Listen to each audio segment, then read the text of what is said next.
Ladies and gentlemen, brothers and sisters, people of all ages, welcome back to the Sticky Floors podcast. I am one of your hosts, CJ. I am joined by Mr. Will, and tonight we are talking about No Country for Old Men, right? Which means me and Mr. Will are in trouble. I don't know what this means for us, man. But yo, man, so look, this is we're taping this on Wednesday. The Oscars just ended on Sunday. Yes, sir. Are you a fan of the Oscars, Mr. Will? No, I am not. I think I don't like any of these award shows, man. I think they're pretentious and Okay. pompous. I was talking to some individuals near and dear to my heart, and I was saying how, um, you know, the goodie bag that they get, Mm-hmm. the party thing.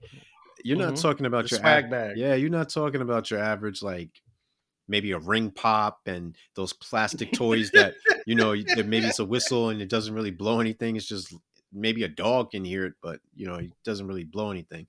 No, these guys get Gucci, Fendi, Prada, Mm-hmm. Louis Vuitton. Like they get Mm-hmm. like real like Real extravagant gifts. stuff. Real gifts. Yeah. They should take that money that they spend, even though I know it's free and it's a tax write off. They should take those things and give them to the homeless, which are probably not even a block away from where the the auditorium or amphitheater is Mm-hmm. located, and just help those people there instead of bragging about how you go to In and Out Diner and all the fancy clothing you wear and which fashion designer you're wearing. Take that time and dress those people who don't have clothing. How about that? Or better yet, give those people jobs. Maybe they can Mm-hmm. go and get you food or run whatever errand it is and be your publicist for a day or something like that. You know what I mean? Something minor, but I got it. yeah, So you're not a fan, is no, what not you're, at all. that's what it adds up to. Yeah. Okay. I've usually not been a fan of the Oscars. Mhm. I actually started watching it, I would say, not the Will Smith one. Yeah. The one Yeah. the one yeah, that's when a lot of people started paying Yeah. attention to the Yeah. Oscars. It wasn't then, it was the year after. Oh, And okay. this year I really watched it a lot because I wanted to see how Oppenheimer did. Uh, And you remember Oppenheimer, one of the for those movies. of you who don't know, yeah, we talked about Oppenheimer way back in episode number 4 of the Yeah. show. Yes. If you go back to the archives, episode 4, which I think we called Proton Player, based on some of the ways that Robert J. Oppenheimer got down. Yeah. But I wanted to see kind of what if it was going to actually hold up, because everybody was saying it was going to win Right. all these Right. things, Right. but sometimes it doesn't happen. And then I remember one of the questions that you asked me about the status of Christopher Nolan and Hmm. whether or not Christopher Nolan was like officially one of the greats. And that was Right. last year when we Right. had that conversation. I would say, like, and I think I texted you when I during the Oscars Hmm. and said that, like, I think after Sunday, Christopher Nolan is officially in that greats box. Hmm. Like, he's proven that he can tell all kinds of stories and tell them at a high level across genres. And then winning the best director, that was just icing on the cake for him. Yeah. No, I agree with that, man. Definitely. I think the one positive I can try and take from those type of award shows is that it does highlight some up and coming talent. It does Yeah. give Hmm. flowers to individuals who are long overdue, and it Hmm. does help, in a sense, to validate those individuals who are um, seeking redemption, if you will.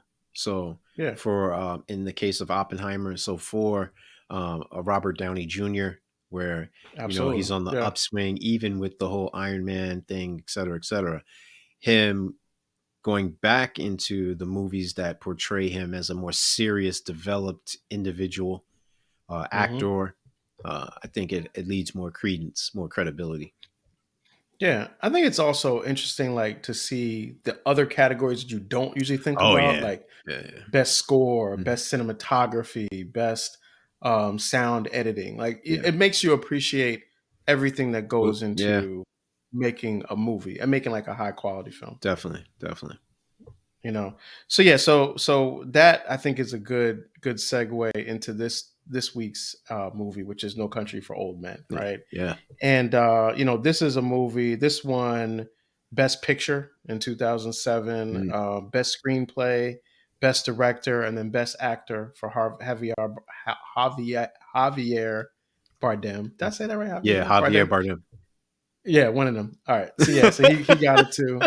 And before we jump into it and break it down, Mr. Will, why don't you drop the summary on us? Yeah, but just to go back for a minute, it's real dope that CJ highlights the fact of the critical acclaim that this movie garnered, as well as the payoff and the success of the awards it won. I think it was like nominated for like 70 plus, excuse me, 100 plus awards, and it won like 70 of them or Hmm. whatever. I mean, like that success rate is crazy. So, Yeah, it was um, prolific. yeah, so it definitely checked a lot of boxes for the critics as well as the at home audience. But with that Hmm. said, this movie definitely gets me thinking on topics that are very esoteric. The lone thing in this world that is inevitable is change. Whether you call it entropy, atrophy, life, death, growth, decline, it's all the sole constant in this world. So, what happens when the hunter becomes the hunted? What happens when you no longer recognize the place you once called home? What do you do when you feel as if you no longer do or have a place in the world? Um, Hmm. this movie, No Country for Old Men, encapsulates this idea definitively.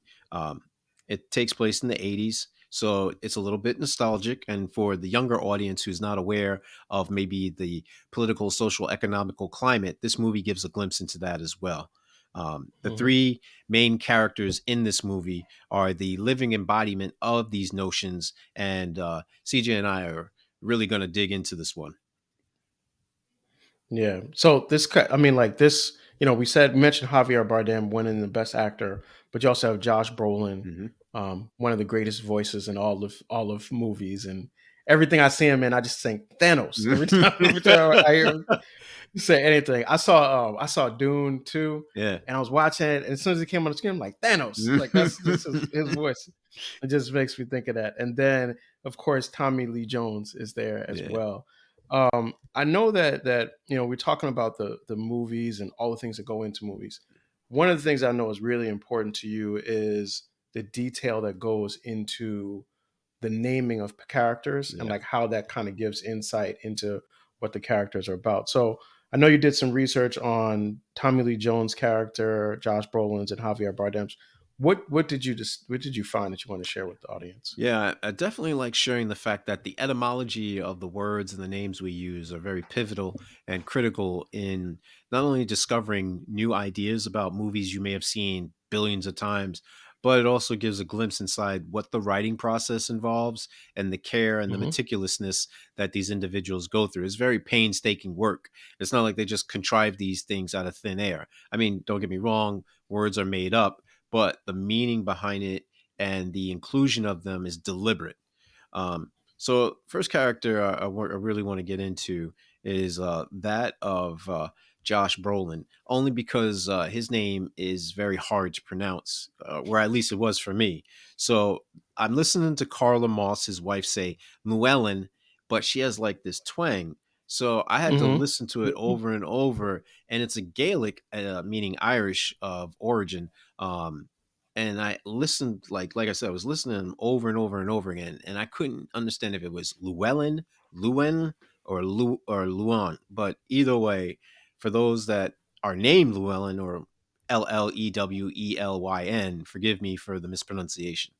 But with respect to that name, um, it is the meaning of like a lion or a leader's image. Um, Hmm. so, you definitely get this image of Josh Brolin, who is a hunter, and this is deliberate. Hmm. The Hmm. lions are hunters, they're in the plains. He starts off in the desert hunting, shooting at gazelle, lions going after gazelle. So the parallel should be apparent and obvious once you know the name and why the Cohen brothers deliberately set him, and you're the first person you meet on the in the screen is Josh Brolin's character Llewellyn Moss.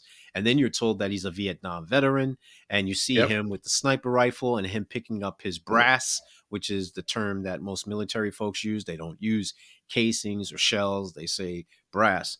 Um, Shout out to my uncle who was in the Marines, um, and all the veterans. Thank you for your service.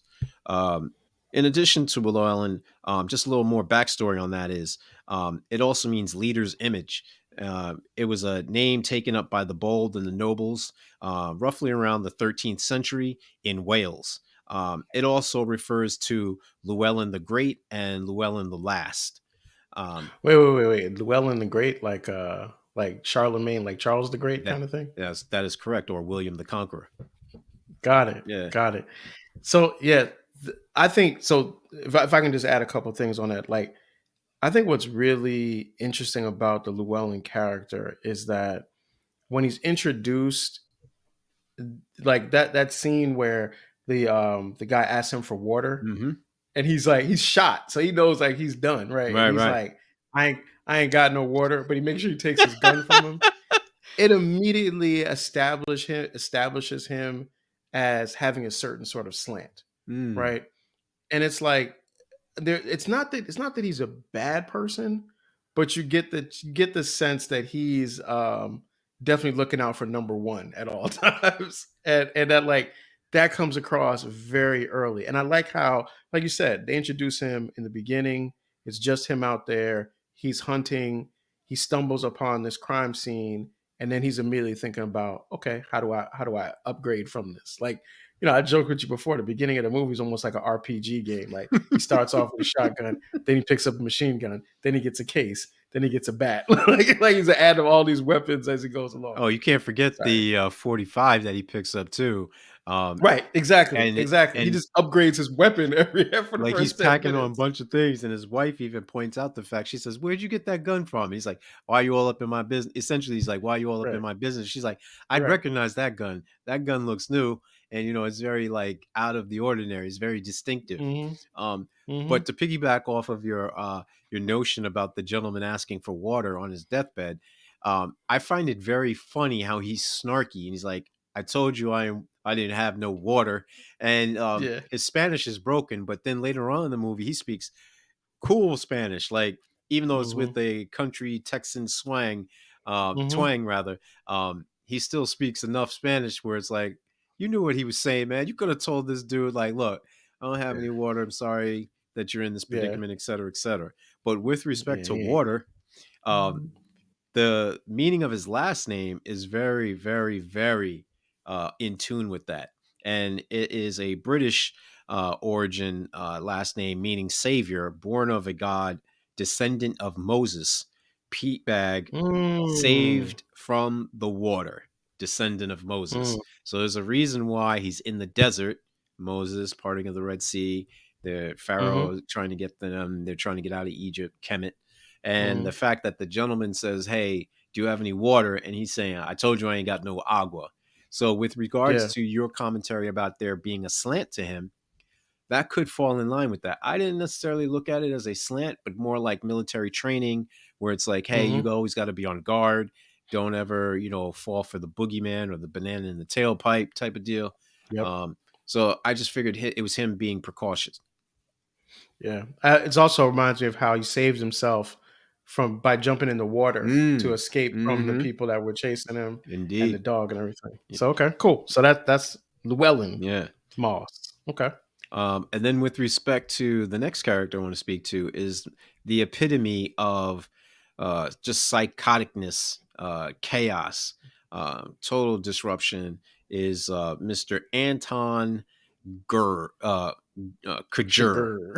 And this whole this whole thing about him, That's a great name, man. well, that's why this is very noteworthy. So I'm gonna start off with his first name, Anton, and it means it's a masculine name of Latin origin, meaning priceless or praiseworthy.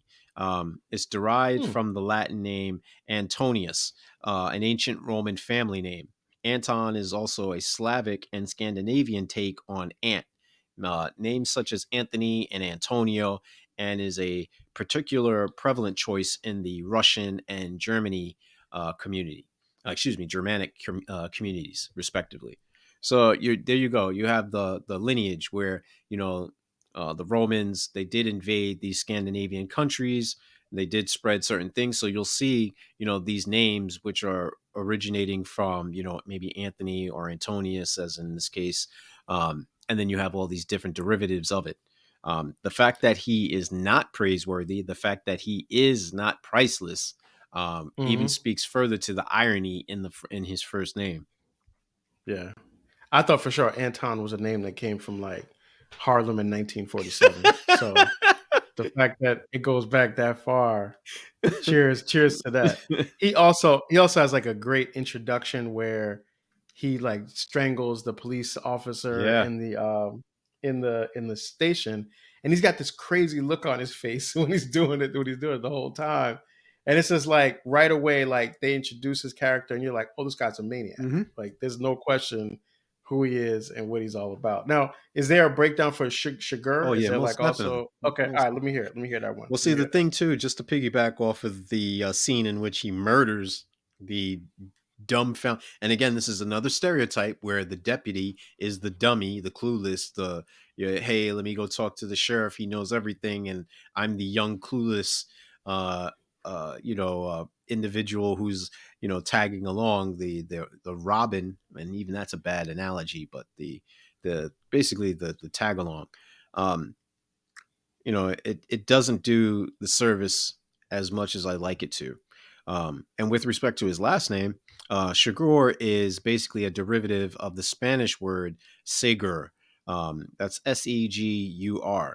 And with respect to that, you're talking about basically it meaning to follow. So Anton's a hitman. He's following after Josh Brolin's character Mm, in got it. pursuit of reclaiming the stolen goods.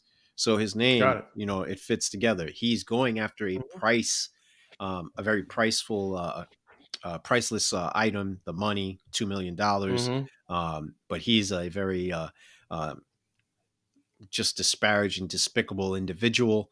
Mm-hmm. And he's following from Mexico. He comes into the country illegally. That's why he kills the deputy, and he's Mm-hmm. going after this gentleman with no haste whatsoever. Yeah. Yep. Yeah. The beginning, that first weapon he uses, which is the thing that is used to like kill cattle, the Yeah. cattle thing. That like I think that's one of the two things that's really unique about the character. He's got these two weapons that Mhm. are unlike things that you've normally seen. That cattle killer. I know it's like a technical name for it, but I'm gonna call Cattle it the gun. cattle killer. Yeah, okay. I like cattle killer. The cattle killer thing, that is crazy. And then he's got like that shotgun with a silencer on it, which is one of the all-time craziest weapons, which is a real thing, by the Oh way. yeah, no, it's a So compressor. like that's like a it's a real gun, Yeah. which I remember years. I think one of the first times I saw this movie, I looked it up to see like, is that real? Yeah. And it is. Hmm. I mean, like he's got like these things that just kind of stand out about the character. Well, not And then only we also not only the weapons though, CJ, even the haircut. You got to remember yeah, the haircut is the hair. haircut is wild. Yeah, the haircut is very definitive. Like you unmistakably know that dude. There's something wrong with him, to say the very Yeah, least. But that dude yeah, is on the hunt for something, and he's yeah. very He's got the pale. Have you noticed yeah, his complexion in comparison to the yeah. rest of them? He's got the haircut like Velma from the Yes, from Scooby back in the Doo. day with Scooby Doo. He got Yeah, this Velma haircut, yeah, but he's lethal, right? yeah. So yeah, so that's him. And then what about Mr. Tommy Lee Jones? Yeah, but let me just go back for a minute. That cattle gun. How many people walking around with basically a pressurized air can? Yeah, nobody. I mean, nobody even knows what it looks like. So Nobody even knew what it. No one even knew what it was, right. and that's why they couldn't fit. And then he's knocking out like the doorknobs with Think it about all that. throughout the Yeah, movie. Like That's who would think it. of that? It's crazy. It's like evil genius. It is Hmm. literally uh, uh, remarkable how you can utilize something for another purpose. Like he Hmm. repurposed it. Um, Hmm. and then last but not least, we have Mr. Tommy Lee Jones's character, Sheriff Tom Ed Bell. Um, now, this was a little fun for me. Obviously, you have Thomas being his first name. It's Hebrew, and it's the word Tayom. Forgive me if I'm mispronouncing it to all those who speak Hebrew. And it means twin. It came from also the New Testament and the Bible, as all those know. St. Thomas, don't be a doubting Thomas, one of the 12 apostles. Um, and in that, you're also talking about Aramaic. And this gentleman, because of the biblical and significance of who he was, you get a sense that Tommy Lee Jones is a pious man, a very devoted, stickler Mhm. by the book, by the law, believing in a code of ethics and morals. Um, but the name also means prosperous guardian, fortune, wealth. Um, it's a very distinct name that he has, and that is what I'm speaking to is his middle name, Ed. It's shorthand for obviously Edward, and in Mhm. the old English, it's spelled E O or EADWARD or WORD, depending upon what century you're talking to. Um, and with respect to that, it also talks about the modern coolness in the face of the noble roots. So again, he's a very regal person with respect to his name as well. And then last but not least is his last name. And Bell, typically you would think of as in Beauty and the Beast, Bell meaning handsome or beautiful or of beauty. Um, but no, we're talking about more like along the lines of a profession. Usually individuals, their last names like Smith or Cook or Baker just distinguishes the type of profession that they hold. So in the place of bell, it's usually about a person who either rings bells, meaning signaling of Mhm. change or the time change, Yeah. or an alert, as in, say, like Paul Revere and William Dawes, signaling that the Mhm. British were invading or whatever have you. Um, or individuals who make bells. So here you Yeah. have a gentleman who is signaling that, hey, I'm about to retire. I'm going through the next phase Mhm. of my life. But also, I'm a constable, police officer, copper, and I'm trying to bring order to a world that is in chaos. And I'm trying to alert those that, hey, this change is coming. We should push back or offer some type of protest against what we see going forward instead of just going easily into that goodbye. Yeah. He's also, first of all, I mean, Tommy Lee Jones, he's been in a couple movies.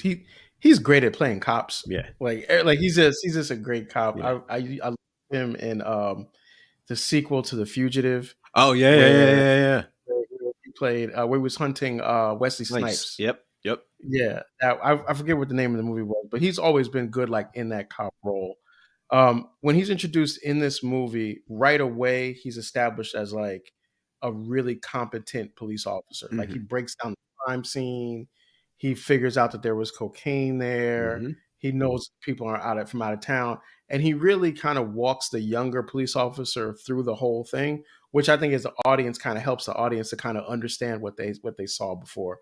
So right away, he's established with like credibility, Oh yeah. and the movie does a great job, I think, of giving each of those characters and each of those actors a real time to shine Hmm. by not really bogging them down with a whole bunch of dialogue, but also like not having so many things going on in the background. Like you said, the expansive background that they're in, the silence, there's no score, Hmm. so there's not like no point where the music is like alerting you to a certain change Yep. or a certain direction the movie is going.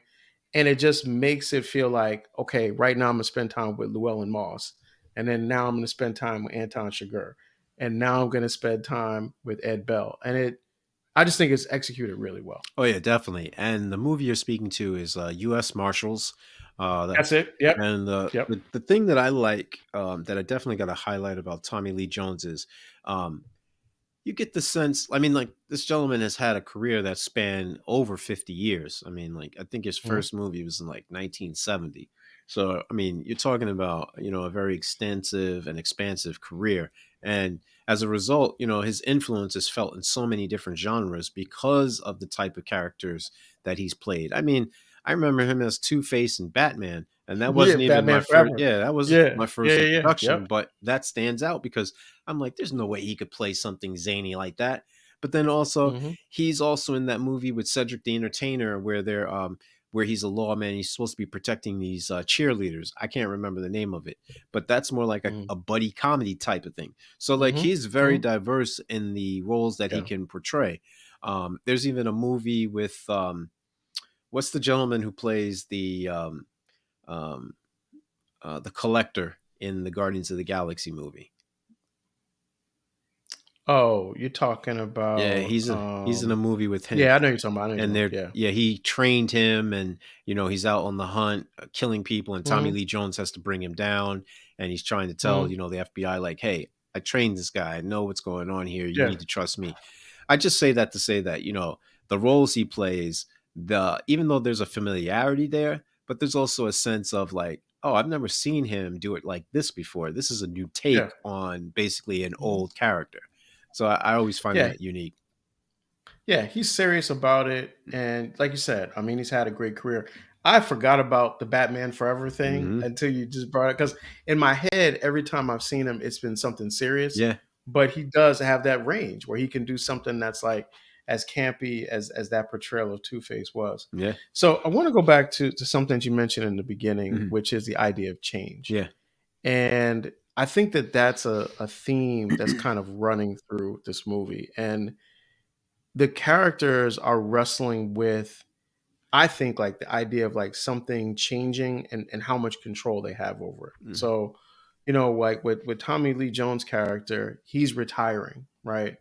And you get a sense that he's retiring because number one, he's ready to, but number two, he's also no longer interested in dealing with the type of crime Mm. that he sees developing. I think that is more of the issue than it is of him being ready, because at the end when he's speaking to his wife, um, she said Mhm. he gives her suggestions about what he could do around the house, and she's like, "Nah, I'm not retired. You're the one that's retired. You go find something Yeah, to do." At the same yeah, token, I think the conversation he has with his uncle Ellis also speaks to that, where he's saying like, "Why are you retiring? This is what you were put on this earth to do, to be a police officer. This is your purpose. You're not ready to give up. I can see that you're not ready to give up." I think that also bemoans the fact that, like you were saying, he doesn't know his place in the world because it's changing at a rapid rate. So, whereas he could walk around maybe and not utilize his weapon, he could holster it and try and problem solve his way through, um, a la Sherlock Holmes. At the same token, um, I think that what he sees as impending doom, he's not prepared to walk through that alley. yeah. And that story he tells in the beginning about the young man that killed the girl Yeah, and how he's the like the and when the young man says like I was always going to kill yeah, somebody and he said like that never made sense to me, like that's him telling you, okay, this is wild out here and I yes. think I'm trying to get out the game. And then speaking of getting out the game, then you got Llewellyn Moss who like comes into all this money Mhm. and like most people do, he starts thinking about how can I get out of this with this money, right? Nah, not me, And kid. Nah. I'm gonna ask you about that. I'm gonna ask you about it later. So hold on on that. But I think it's like he's trying to figure out how to keep the money and how to get out. Oh yeah. Oh But yeah. it's not going to work out for him, Nah. right? And I think the change that he's seeking is like a change from the, I would say, like a kind of a mundane existence Mm. where he goes out, he does some hunting, he comes home, he's in the trailer, he's got him and he's got Carla Jean, and they just kind of sitting there, and it's like it's not that not there's anything wrong with it, but you also kind of get the sense that as a person that's been in the military, been in Vietnam, been around the world, maybe it's a little slow for him. Oh yeah, I definitely agree. You make so many good points in this. The sedentary lifestyle for individuals is possibly maybe worse than death once you've been around the world and you have accomplished things and you're used to the action. It's that lack of the adrenaline rush or meeting new individuals or problem solving, a feeling of use, having a purpose, being very definitive in your choices. What's the first thing that most of the athletes talk about is they miss the camaraderie. The one thing that Absolutely. you have spoken to me about is the lack of interactions between men and them having true, genuine friendships as they get older. Yeah. I also Hmm. have recognized that once individuals, leave college or high school or middle school or elementary school, once they progress through those things, those stages, which are in the modern day rites of passage, they lose touch with certain people, certain friends they Hmm. shed like skin. Certain individuals, they're here for a season, they're there for a reason, but not many lifelong friends do you have that you can pinpoint and say, yeah, we've known each other since adolescence. And I think that also speaks to in the introduction by Tommy Lee Jones's character, where he says the stories of the older guys. He always looked forward to those stories. He loves those Yeah. stories. In fact, he could recall individuals who didn't carry guns, and that's one of the reasons Yep. why he even takes Yep. up the practice of not really unsheathing his weapon. So definitely these things tie together. Those points that you hit on, Yeah. And then like with Llewellyn doesn't have any friends. right? Like in the midst of that situation, he has nobody he can call No. to help him, either to help him with the money, to help him get Carla Jean and her mom out. He's got to do it by himself. He's devoid of that connection Hmm. with other people. So yes, he's got that going on. And then you got Anton Chigurh, right? Who's like, well, I think the challenge for him what he's dealing with is like it's almost like I know this is gonna sound like a callback to like Wolverine, right? Hmm. You know, like how Wolverine, they always call Wolverine in the comic books the Best of best there what he is at does, what he does, right? And then like the Wolverine story, like by the time you get to Logan, he's no longer the best he is at what he does anymore, and what he right? does Because is he's not gotten nice. older, right? Right? Because now he's older and he's more vulnerable. Anton Chigurh is at one point this Grim Reaper, but Mm. then as the movie goes on, he becomes more and more vulnerable. Hmm. Like Llewellyn shoots him. He's bleeding down. It's like you see him like trying to take care of himself and like stealing medicine. He gets hit by a car and he needs like the kids to give him a to give Compound him fracture, a man. right, right. He needs the kids to give him a shirt. Like he doesn't get the money, he doesn't recover the money, and he doesn't actually kill Llewellyn. He kind of fails in the whole the whole mission of what he was doing. And even though he has this reputation of being like this unstoppable force of nature, which he kind of keeps with, he also has his mortality very challenged throughout the course of the story. And I think like part of it is like also him. I never get the sense that Anton Chigurh's character lives for another 3 months when this movie is over. Like Mm. I always think he's on his way out because he's become so vulnerable that now he can be hurt by not only like other people he's trying to kill, but also like random car accidents and all this stuff that happens to him. Well, see, that's the thing for me. I don't believe that any of this is random. The fact that he talks about the flipping of the coin speaks to the fact Mm-hmm. that I mean, he even says it himself. The same way that I was brought here is the same way the coin was brought here, or vice versa. I forget how it is. So the fact that he's getting away or trying to exit town, and then all of a sudden he gets hit at an intersection of a four-way stop, I think that speaks to, not, like you said, not only his vulnerability, but the fact that it's inevitable that something or would stop him. Like what happens when the unmovable force meets the unstoppable object type of deal. It was Um, just an irresistible force to move there object. you Yeah. go. And I think the fact that, like Logan that you spoke to, the parallel is, we all age, we all are on the Mm-hmm. decline. There is a peak and then there's a valley. And I Yeah. think the fact that he comes into the movie as someone who is entering the country illegally. So he starts off on shaky ground. He's murdering his way all the way through the movie. Some of it is by circumstance, some of it is by guile and ingenuity. But at the Mm-hmm. end, it takes the naivete of the children and their sincerity Yeah. to offer him assistance. And even when they say, "Hey, I don't want the money," and he is like, "No, just Mm-hmm. take it." And the boy gives him a shirt. He uses it as a sling.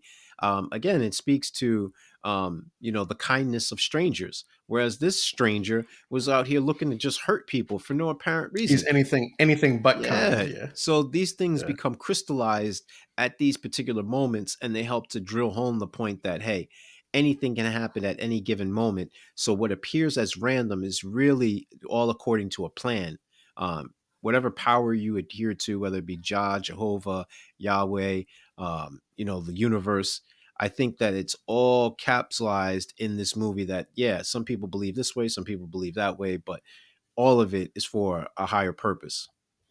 Yeah. And I'm glad you mentioned the word purpose again because I think the other thing is in this movie is the idea of the loneliness of the Mm. purpose. So when each of these men, like I think, I'll just kind of first talk about Javier Bardem's character since we talked at the end. His purpose as a hitman is by nature a by yourself job. So he's always by himself. He doesn't really have connections with anyone. He can't afford to have connections with anyone. So he's kind of like alone in his purpose of killing, right? He only talks to people to the extent that they are helping to further his mission of killing people, right? And then you have, Llewellyn, who's also very much by himself in his purpose. Like you said, he has no friends, so he doesn't have anybody who can call, and he has to figure everything out for himself. In the beginning of the movie, which he's introduced by himself. He's not a part of a group. He's Mm, not out hunting with friends. He's by himself, really, and he's no doesn't have any other male friends that he can rely on. mm. And then you have Ed's character, Tommy Lee Jones's character is like trying to sort of get out of the world that he was in. He's the old policeman with a young policeman. And even throughout the movie, when other police officers try to kind of engage him, like they want him to come and see the crime scene and everything, he's like, "Nah, I'm good. I'm trying to get out of that." So he is like on this journey and purpose that is requiring him to separate himself and be away from other people. Oh yeah, no, that's definitely with purpose, with reason. It's very intentional that these individuals separate themselves. The commonality is, of course, they're in the business of death to varying degrees, of course, but their business is death, and business is at an all time high in this movie. Uh, and with respect to that, though, that also calls for there to be isolation. Sure, Tommy Lee Jones has a very competent deputy in this movie, and the fact that his deputy is almost very studious, taking notes. Trying to Hmm. understand, what the thought process is. Wendell, who's played by Garrett Dillahurst, who was also, ironically enough, trying to get the role of Llewellyn Moss, but they went in a different direction. Um, is very astute when it comes to his observations when they're canvassing the crime scene initially, when they talk about the buzzards, the dog, the different Hmm. shell casings surrounded, the different types of shell cases that were surrounding the crime scene. Um, in this case, you can see that the mentor mentee ship that they have is very sturdy. It's founded on respect, love, and even care. Because when they go into the room, he's like, "Hey, you got your gun drawn? What are you doing? What are your thoughts? Be careful. Make sure you're alert and you're ready to go." Whereas Tommy Lee Jones, even though he's giving those orders, he just goes in haphazardly, no gun drawn, no nothing. He's drinking milk from the Hmm. crime scene, which had the Oh yeah, prints that's crazy. Yeah, yeah, of yeah, the yeah, killer on there. Him yeah. saying, That "Well, was nuts. how are we going to track this guy down? Maybe the milk you're drinking from. You could have, Yeah. taken the fingerprints off there." So I'm gonna get to that because that's actually a part of one of the things that's in my hate Okay. for that. So we'll get to that. But let's pivot to the things that we did like. I know I might have a couple more than you do Yeah, on yeah. this one, Oh yeah, but definitely. but I just got a couple of quick ones, and it all kind of is around the scenes with Anton Chigurh. He's like a maniac, almost to the extent of being funny a little bit to me in these Mm. scenes. So it's like I love the scene with him and the gas station attendant when he does the quarter flip, the Two Face shout out joint. I love the scene with him and Woody Harrelson, just because of like just the killing someone and then like not want to get their blood on your shoes, like just that little nuance thing. And then I also really love the scene with him and Carla Jean at the end, because it's just so he's just so malevolent in those scenes, and I Mm. think it just comes across so well in those scenes when he's messing around with people that are not in that world, that well, with the exception of Woody Harrelson, they're not in that world that he's a part of. Yeah, So that's my cake. I dig it, man. You got some interesting choices there. Very interesting choices. Um, I'll talk about my likes. I love the background, the setting. It feels like the West is another character within the story, very pivotal Hmm. and vital to the storytelling aspect of this. It wouldn't be possible to film this movie anywhere else but there because Hmm. of the way you're introduced to the characters and who they are and what that town or those towns rather means to them as individuals. So that also speaks to the cinematography. You're talking about the Hmm. landscape, the terrain, the colors of the dust and the dirt and the sand mixed in with the blood, and then the little aspects of the concrete, the fiery explosion of the car when Mm-hmm. Anton is Yeah, going that's a into the great scene. pharmacy, like all those Yeah. colors coming together. It really lends itself to, depicting a very powerful and emotionally driven scene, which also speaks to my third like, which is the performances by the three main leads. um, Mm-hmm. Literally, this is a tour de force, as you, if I could use that cliche colloquialism. um, Tommy Lee Jones, we spoke about him ad nauseum, about how he's gone from being Ty Cobb to then ending up as, here as Sheriff Tom Ed Bell. um, Anton Shakur, played by Javier Bardem, I think he became a household name because of this performance. To be honest with you, I Mm-hmm. don't know too many people that could say, "Oh yeah, I know who he is. I know what movie he played in." No, you don't. Stop it. He's a no name. Um, and then of course, last but definitely not least, Mr. Thanos himself, inevitability himself, leading us back Mm-hmm. to him is Josh Brolin. Um, and this seems like another offshoot for me, at least, of him being in Sicarios 1 and 2. Um, Yes, um, I like those yeah, movies. Yeah. they're even talking about Yeah, I making a really like third. those ones. But I think that Yeah. the parallel is like, here's this rough and tumble manly guy, Mm-hmm. and no disrespect to his pops, but I think he's a better actor than his dad. Um, but the fact is, like, this dude, he's commanding in his presentation of Llewellyn, and the fact that I honestly believe that he would have killed Anton if given the moment to be able He was to, trying to. yeah, Yeah, like, he was trying to. because he ends up getting taken out by a gang of the Mexican Mm-hmm. cartel. It's not Oh yeah. it's not Oh uh, yeah. it's Yeah. not Anton that does it. I know we'll speak to this a Yeah. little bit later, but the fact is that it Mm-hmm. takes multiple individuals to get him, rather than this so-called predator or suplex. Let me get it right. Super uh, uh, pr- uh, Predator. predator. Yeah, thank you. Super Predator. Couldn't get it out, man. Gotcha. Tongue tied. Right. Yeah. You know why? Because you was thinking of the Hillary Clinton thing about super Yeah, predators, and I could see like you wanted to say it, but you weren't sure if you wanted to say super predator, so it messed you up. yeah, yeah. Yeah, man. Yeah, man. But so you just so I'm gonna just go to my hate because you just said something that's really part of the things that I hated about this movie. I just hate that you don't actually see Llewellyn's death scene. I just think that I wanted to see that. Like a character, the main one of the main characters can't get killed off camera. That Mm, just that I just never I to this day I don't understand that decision. mm. The other thing is so I know that Tommy Lee Jones is kind of like he's washed as a cop. I get that. And I get that he doesn't want to really do this I anymore. think he's just But I tired, can't man. I don't think he's he washed. is. Oh yeah, he is. And that's true. And I know that that's an important part of the story. Hmm. But every time I've watched it, I always thought if he cared a little bit more about his job, Carla Jean could still be alive at least. Like Why do you say that? Llewellyn, Why do you maybe he say could that? make it because he could have said, "Look, Llewellyn is toast. You need police protection. Come back here. We can protect you. Or let me connect you with the authorities there so they can protect you.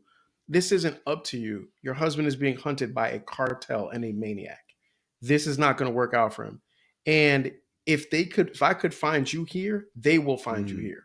I think he might even told her that. Oh no, I'm sorry. Nah, No, you're mixing up the scenes here. yeah, Anton told Llewellyn that. So if he would have just tried to save her a little bit, she might have had a chance to make it. And instead, he was just like, I only got a week left, so good luck. So it's not that simple, but it kind of that annoys me. And then the last thing is the ending. I think this movie is very depressing in its themes and its messages. So the ending is kind of depressing in a way that kind of makes sense to me.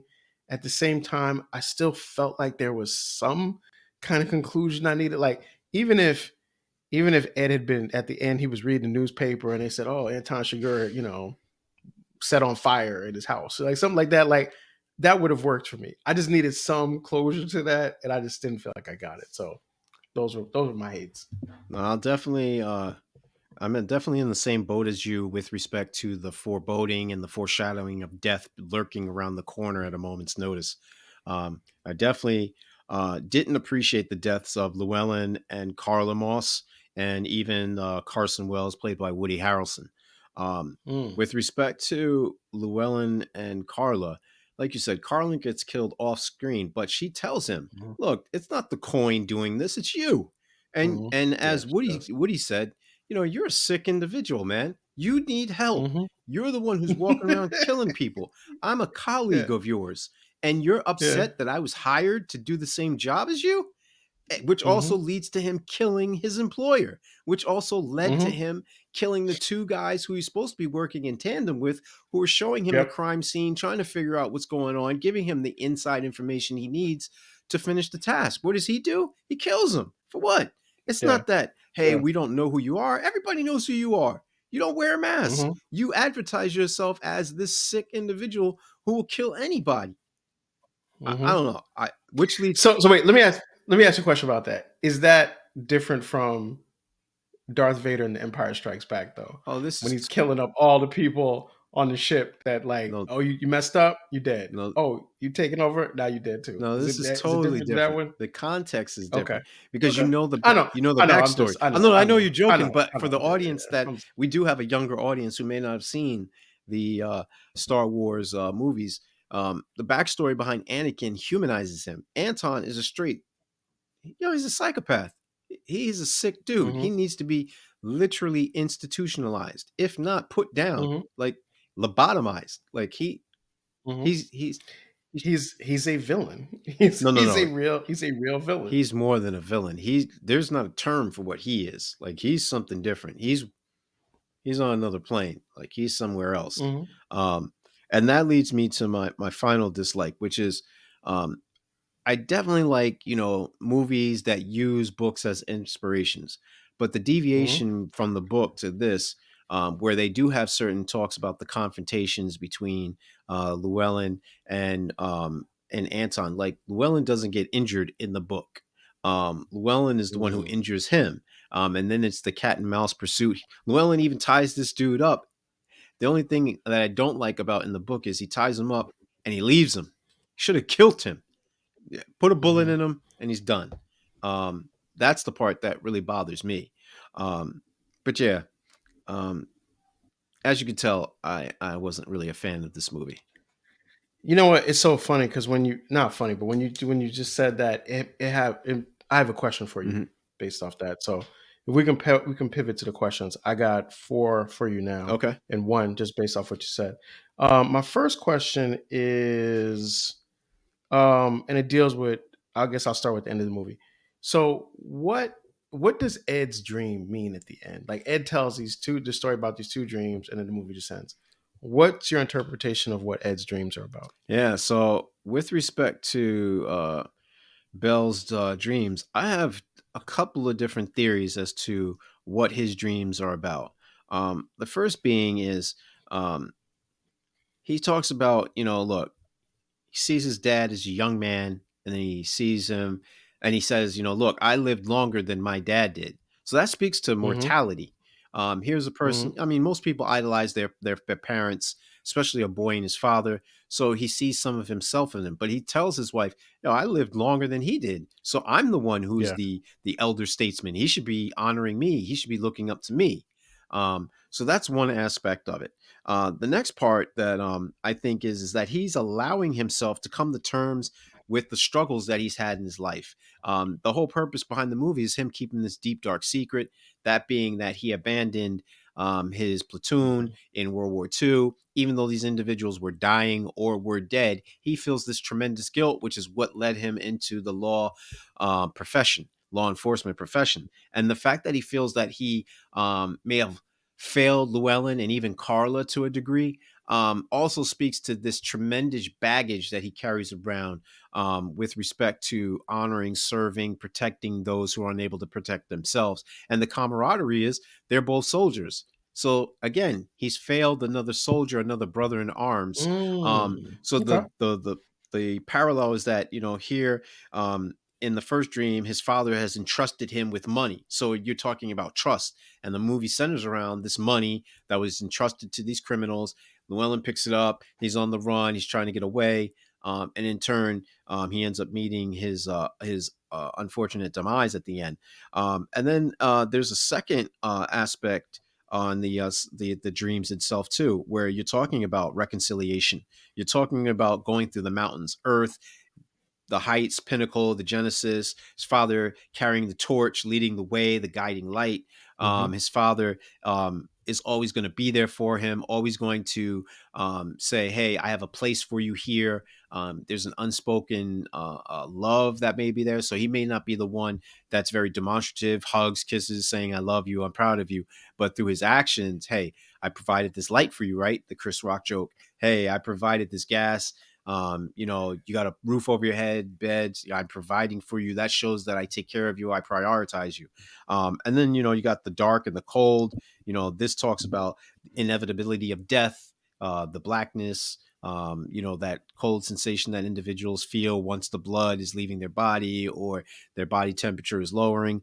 I think it also speaks to the fact that here you have a retiree, and usually they say when you're most people are defined by their occupations or their jobs. So that's another sense of death or foreboding of the inevitability of no longer feeling useful, lacking purpose. We already spoke to men feeling disconnected, whether it be through the loss of relationships or the loss of themselves Hmm. with respect to their occupations, which also talks about vanity. Hey, I'm a firefighter. I save people's lives. I'm the first one to rush in. I have a noble profession. I'm a member of society where I actually serve a purpose, something that most people can't do because I'm physically active. In this case, he's a police officer. He's undergone some training. He's undergone some trials and tribulations, the rigor, the mundane of stakeouts, and actually being Yep. an intellectual. So all these things I feel are encompassed in these two dreams that he has about his father, his place in the world, and what his next steps are. Got it. Got it. Okay. Cool. I didn't know I didn't really have an idea about that, so I appreciate that Yeah. one. Um, so you mentioned the money, so I want to ask about this. So there's a scene where Carson sees the money, but he doesn't get it, right? So why didn't Carson retrieve the money that Llewellyn threw over the wall by the checkpoint? So for me, I interpret it as, hey, look, I look real crazy out here in this shark skin, light gray, silver suit, hopping over this fence that's bent over. I already climbed on Okay, the median, so I can't do that. I'm going to come back under the cloak of darkness. I'm going to be that fatigued makes out. sense. Yeah, Also, that he's makes looking sense. at it like, hey, look, this case is in the bush. Nobody's doing this. And Hmm. even when Llewellyn has the conversation with the other patrol officer, and he says, nobody gets in unless I say so. And it's not until he Hmm. understands, oh, yeah, I'm telling you my story about how I was in the Vietnam War and I'm a returning home Hmm. soldier. I'm a credible individual, that he actually gets some compassion. So in Carson's place, he's thinking, I want to avoid all that. And I can Yeah, come get it because I know nobody else is going to jump over there and get it. It's in a very secure place that is hidden by these high, tall grass. yeah, got it. All right, yeah, that makes sense. Okay, cool. So this is my last two, and these are not necessarily connected to the movie directly, but Mm-hmm. kind of a little bit. So, have you ever? This is a personal question. Yeah. Have you ever found money, and what did you do with it? Yeah, I've found money plenty of times. But I don't want to speak of it in terms of fortunate, because that means it was somebody else's misfortune. So I just found it. Hmm. Um, Okay. Sometimes I returned it, especially if it's a large figure like this, which speaks to this movie.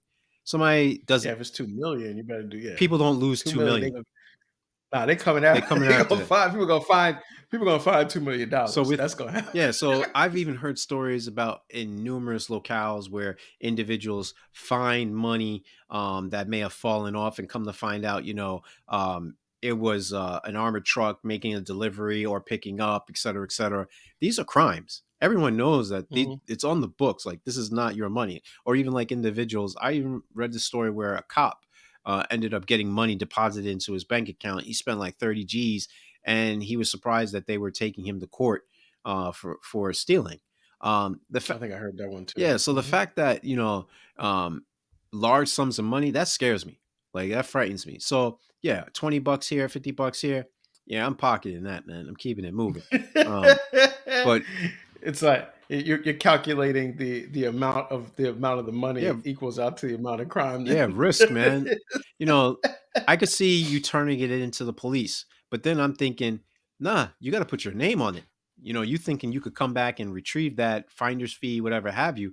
No, that just means that now you're on the books. So whatever criminal enterprise may have dropped that money, now they know to come after you. They don't have to go to the police station. They don't want to go to the police station. You're an easy mark. I come to you, I take the money, you get murked, and then I go about my business. Nah, I'm leaving it and I'm walking yeah, away. yeah. It sounds like you know a little bit too much about how that process works. I'm just gonna say I'm that just saying. just so everybody knows. All right. So I got a last question for you, and this is not one. This is actually one that I just thought about Shoot. as you were talking. So you mentioned that the movie is based on a book, Mm-hmm. right? And I know that a lot of times when we've talked about movies, you have like the prior knowledge of the movie as a book, sometimes as a comic book, Mm-hmm. graphic novel, things like that. So my question is, do you think it adds or subtracts from your viewing enjoyment to Mm. have read the book or read the story that's being portrayed in the movie? That's a good question. Good question.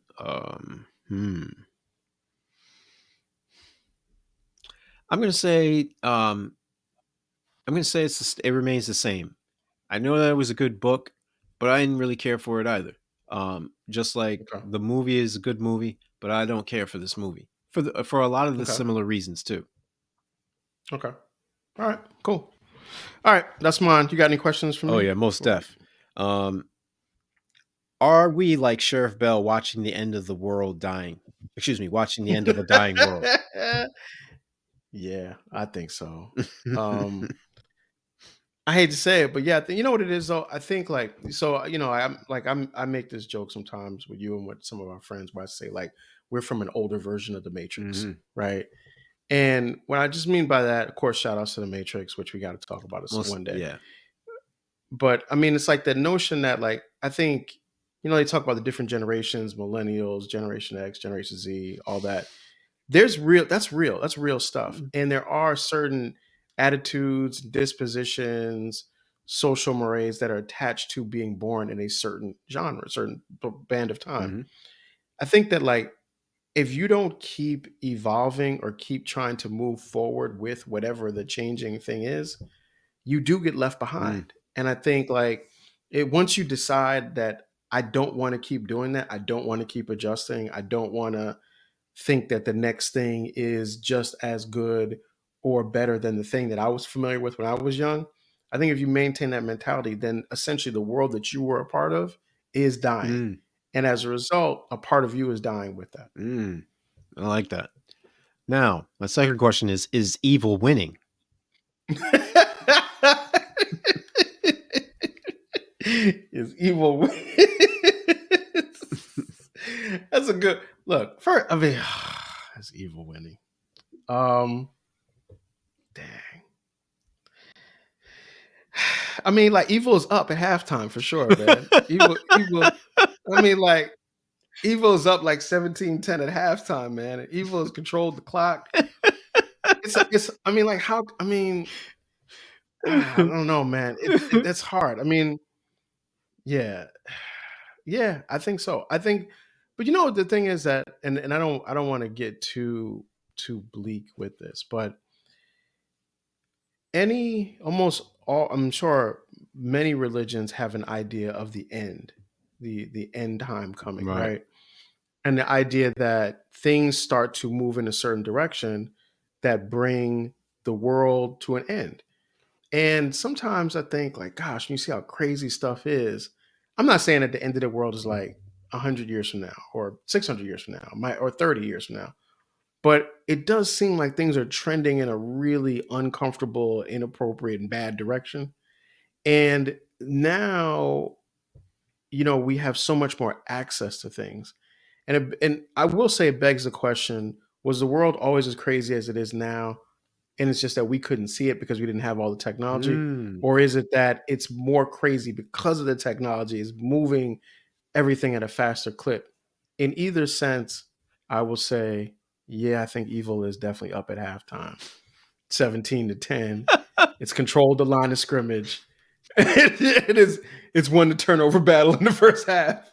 And good has come out. Good has come out with a new game plan now because what he's trying to do, it's not working. It's not worth. Good is trying to run the ball and they're stacking the They're box. stacking. Good has got to be able to throw the ball in the second half. Oh man, I dig it. That's it for my questions. Good answers. Good God, answers. that was a good one. I like that too. All right, so let's get down to the popcorn. I'm not even gonna hold you on this one. I thought I'm giving this 4.5 boxes of popcorn. This is I think is one. It's not necessarily one of my favorite movies, Hmm. but I do think it's an incredibly well done movie. Interestingly, I think this came out the same year as 2007. There Will Be Blood, There Will Be Blood, right? Hmm. Which is actually a movie I really love Hmm. that didn't win Best Picture. That's like I really like that movie. This one, I know it's good. I don't love it, but I'm still giving it 4.5. Gotcha. No, I dig it. Even though it had critical acclaim, won a tremendous amount of awards, I'm going with 3 boxes. 3 boxes. Okay. Um, two if it's just me, but the third box is because of the critical acclaim and the recognition, the great acting. But this is not my cup of tea. In case you didn't get Got that. Yeah, I got it. I mean, I like that. Like I don't think that anything has to be loved by everybody Mhm. just because it gets that acclaim or Mhm. just because it wins. Like all kinds of stuff has won Academy Awards. Yeah. I'm like, I don't even, that wasn't that good, but but I like that. I like that. So, on closing thoughts and themes on this, I think for me, I've kind of said what I wanted to say. I just think that the theme is change, as you said before, the inevitability of change, and the decisions that we make of whether or not to adapt to change or not. You can't be the same thing that you were 10 years ago. I read something a couple of weeks ago or so that was saying like if professionally you are the same person next year as you are right now, then you're already behind. Mm. You have to keep evolving, you have to keep changing, you have to keep growing. If you don't, then there's no place for you in the world. And I think where technology is now, the rate that technology is speeding everything up. If you're not learning something how to use technology, how to like kind of keep it where you can use it to like make your life easier in some sort of way, you're gonna be left behind, and you find yourself in no country for you as an older person. I feel like I just did the thing in the movies where they say the title of the movie in the movie. So like, oh God, they said it. That's what I did. Yeah, I just did that. But piggybacking off of that, I definitely like that notion of being outdated, which speaks to this article I read about in China. They're sending people to go back to school if they're at the age of Yes, I saw 40. that. Singapore. Yeah, Yes, Singapore. Yep. Singapore. Yep. I did see that. And this is because, like CJ said, things are becoming so evolved at such a rapid rate that in order to Yep. keep up, in order to have a job, in order to be of value and of service in your communities, in the job market, you got to go back to school and get an education and learn the new items that are in vogue or what the new technology is Yep. speaking to. So with that being said, the themes of fate, free will, predestination, fragility of life, consciousness or being conscious, or the lack thereof of either of the two, circumstances, cruelty, chaos, pessimism, nihilism, human existence, and the purpose as to why we're here. I think all these things happen to us once we reach a certain age. We start to see that there's more years behind us than there are in front of us, and so that rat Mhm. race that we have been found, that we find ourselves in, it becomes less important. You start valuing your time. You start valuing the things that money can't buy. No doubt. And death itself, like Biggie said, is creeping around the corner. And Mhm. being broke at 30 gives me the chills. These things come into contrast dead on in this movie. The whole purpose of Llewellyn is to get this bag. Like he's trying to get this money. He thinks he got the golden ticket. No, all he did was buy himself more money, more problems. So with Mhm. respect to life after death, with respect to suicidal thoughts, the next movie that which is my choice that we're going to go to is keeping on with this theme of killing, is The Killing Room, starring Samuel L. Jackson, Uma Thurman, and the recently divorced Joe Manganiello, who was supposed to be Deathstroke. So as you can see, the puns of death keep coming. There it is, man. So yeah, so next week we got the Kill Room. Once again, the Sticky Floors podcast is available wherever you get your podcasts. We are on Apple Podcasts, Spotify. We're on YouTube as well. We got a YouTube channel now. Please like, subscribe, comment. Your comments help us to do this better. Peace.